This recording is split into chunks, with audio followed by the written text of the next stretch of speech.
All right, so for this exercise, I got a couple plates on the ground with a pad down on the plates because we're going to be taking our knees down to the pad. So we need something soft down there. Now, depending on your skill level, you could actually do this exercise where we go all the way to the ground.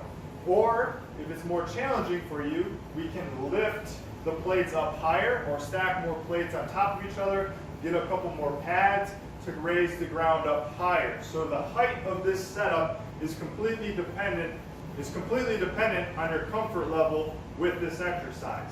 Now the exercise, how you'll see it performed is you're going to start by standing, nice neutral position. We don't want to be really arched to the back, so we keep our rib cage stacked. You should feel your abs on a little bit. Our hands will be out in front for balance.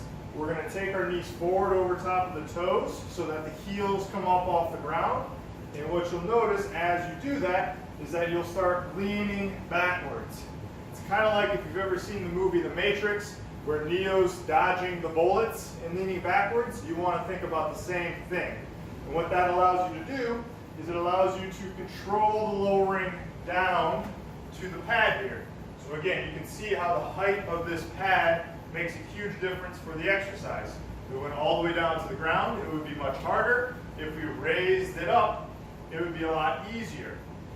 We're just going and trying to control the lowering down to the pad, and then you can stand up, use your hands to help get you back up. This is just an eccentric exercise. It's a super maximal eccentric exercise, meaning we're just focusing on controlling the lowering down.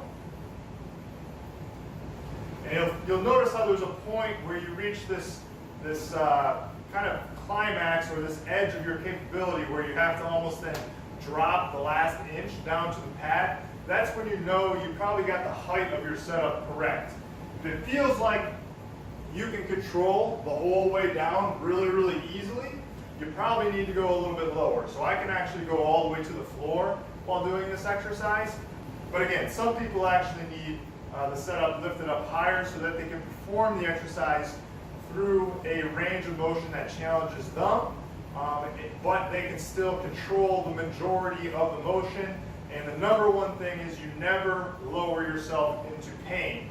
So if you have pain with a depth, you need to raise your setup higher so you do not move into pain. That is 100% the most important part of this activity. Again, help yourself back up. You'll see people performing this exercise where they go down and then lurch back up. That's not what we're doing here with this exercise. Again, this is a super maximal exercise. So if you can do that comfortably, pain-free, then you need to increase your depth down to the ground or lower your setup down to a point where you cannot actually return back up and you struggle a little bit more with the lowering down.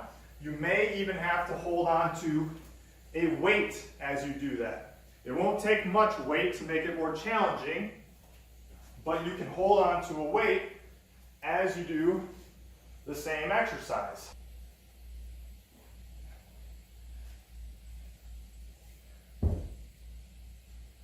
The only problem with that is then you got to set the weight down, come back up, and pick the weight back up again. So it's a little bit more laborsome if you do it that way.